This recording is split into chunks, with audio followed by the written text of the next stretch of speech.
नमस्कार मित्रांनो, मी मनीषा. तुमचं मनपूर्वक स्वागत आहे आपल्या रिअल स्टोरी चॅनलवर. इथे तुम्हाला पाहायला मिळतील भावनिक, हृदयस्पर्शी आणि वास्तवावर आधारित अशा कथा, ज्या नात्यांचं खरं रूप आणि आयुष्याचे खोल सत्य समोर आणतात. तर आजची कथा अशी आहे की एका घरात सगळं काही व्यवस्थित दिसत होतं. मोठं घर, 2 मुलं, सुना आणि शांत आयुष्य. पण त्या 4 भिंतींच्या आत एक अशी स्त्री जगत होती जिचं दुःख कुणालाच दिसत नव्हतं.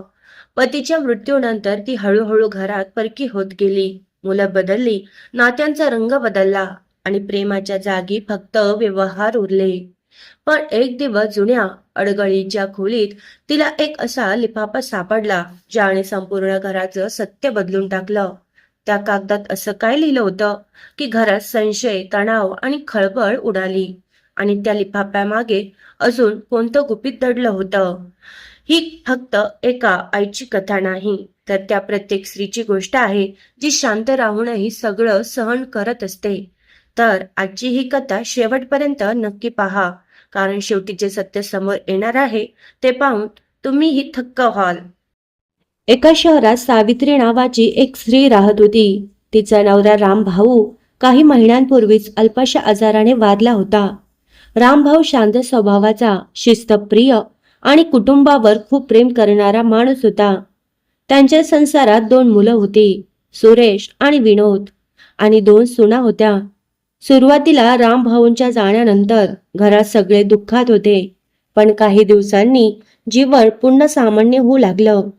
काळ जसजसा पुढे गेला तसतसं घरात बदल होऊ लागला. सुरेश आणि विनोद दोघेही आपल्या कामात आणि संसारात इतके गुंतले की त्यांनी सावित्रीकडे लक्ष देणं कमी केलं. जेवण वेळेवर मिळत नव्हतं, तिच्याशी बोलणं कमी झालं आणि ती घरात असूनही एकटी पडली. सुना देखील घर कामात व्यस्त राहायच्या. सावित्री मात्र काहीच बोलत नव्हती. ती शांत राहायची, सगळं सहन करायची, पण आतून खूप दुःखी होती. घरात आता प्रेमापेक्षा व्यवहार जास्त झाला होता. सावित्री रोज एकटी बसायची आणि जुन्या आठवणींमध्ये हरवायची. तिला रामभाऊंचा आधार, त्यांचं बोलणं आणि त्यांचं घरातलं प्रेम आठवायचं. एक दिवस पावसाळ्यांची संध्याकाळ होती. वारा जोरात वाहत होता आणि घरात हलका अंधार पसरला होता. सावित्री अडगळीच्या खोलीत काहीतरी शोधत होती. तिला एका जुन्या लोखंडी डब्यात तिच्या नवऱ्याचे काही कागद सापडले. त्यात एक लिफाफा होता, ज्यावर लिहिलं होतं, माझ्या मृत्यूनंतर उघडावे. हात थरथरत सावित्रीने तो लिफाफा उघडला. आत एक मृत्यूपत्र होतं. ते वाचून ती स्तब्ध झाली, कारण रामभाऊंनी त्यांच्या संपूर्ण मालमत्ता, घर, जमीन आणि पैसे सगळं काही सावित्रीच्या नावावर केलं होतं. त्यांनी हेही लिहिलं होतं की सावित्रीचा सन्मान कायम राहावा आणि तिला कधीही कोणावर अवलंबून राहावं लागू नये. सावित्रीने हे कुणालाही सांगितलं नाही. ती शांत राहिली, पण तिच्या वागण्यात बदल झाला. ती आता जास्त निरीक्षण करू लागली. घरात कोण कसं वागतं, कोण काय बोलतं, हे ती शांतपणे पाहू लागली. काही दिवसांनी सुरेश आणि विनोदला संशय येऊ लागला की सावित्री काहीतरी लपवत आहे. घरात तणाव वाढू लागला.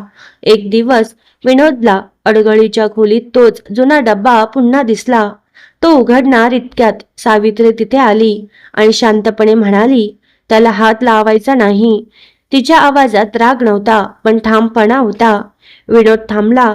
काही दिवसांनी अचानक बँकेतून आणि कागदपत्रांमधून बातमी आली की रामभाऊंची काही मालमत्ता आता सावित्रीच्या नावावर नोंदली जात आहे.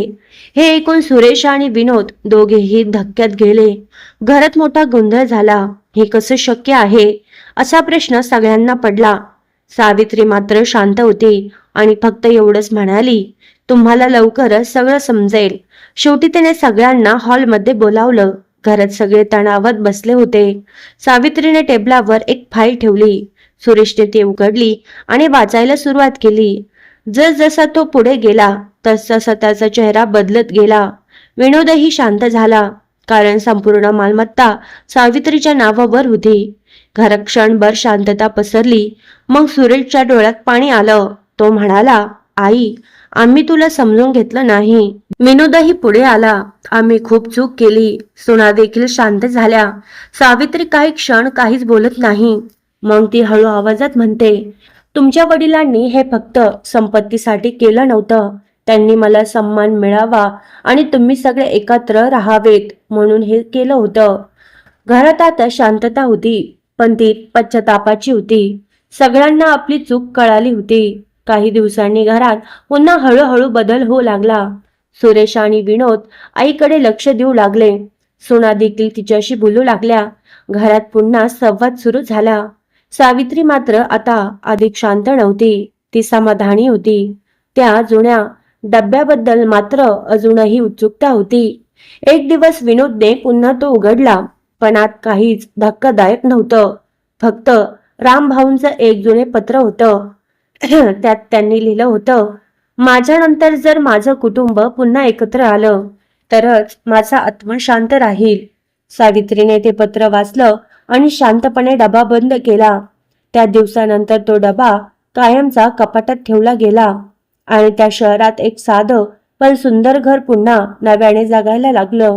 जिथे आता भीती नव्हती, संशय नव्हता, फक्त कुटुंब होतं. आपल्याला एक खूप साधा पण खोल संदेश देते.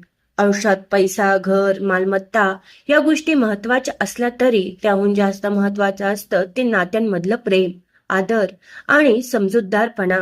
कारण घर मोठं असून उपयोग नाही जर त्या घरात माणसं एकमेकांपासून दुरावलेली असतील. आपण अनेकदा आपल्या आई वडिलांना किंवा घरातील वडीलधाऱ्यांना गृहीत धरतो. ते शांत आहेत, काहीच बोलत नाहीत म्हणून ते ठीक आहेत असं आपल्याला वाटतं. पण खरं सांगायचं तर त्यांच्या शांततेमागे खूप काही दडलेलं असतं. दुःख, अपेक्षा आणि कधी कधी अपमानाचं ओझं सुद्धा. ही कथा हेच दाखवते की शांत राहणारी व्यक्ती नेहमीच कमजोर नसते. ती फक्त सहन करत असते. नात्यांमध्ये सर्वात मोठी गोष्ट म्हणजे संवाद. एकमेकांशी बोलणं थांबलं की गैरसमज वाढतात आणि गैरसमज वाढले की नाती तुटायला वेळ लागत नाही. या कथेतही तेच दिसतं. घरात सगळं असूनही प्रेम कमी झालं आणि त्यामुळे दुरावा निर्माण झाला. म्हणून आयुष्यात नेहमी आपल्या जवळच्या लोकांना वेळ द्या, त्यांचं ऐका, त्यांना समजून घ्या आणि त्यांचा सन्मान करा. कारण एकदा वेळ निघून गेला की फक्त पश्चाताप उरतो आणि पश्चाताप कधीच भूतकाळ बदलू शकत नाही. शेवटी एवढंच लक्षात ठेवा, नाती जपली तरच घर जिवंत राहतं, नाहीतर फक्त भिंती उरतात. धन्यवाद.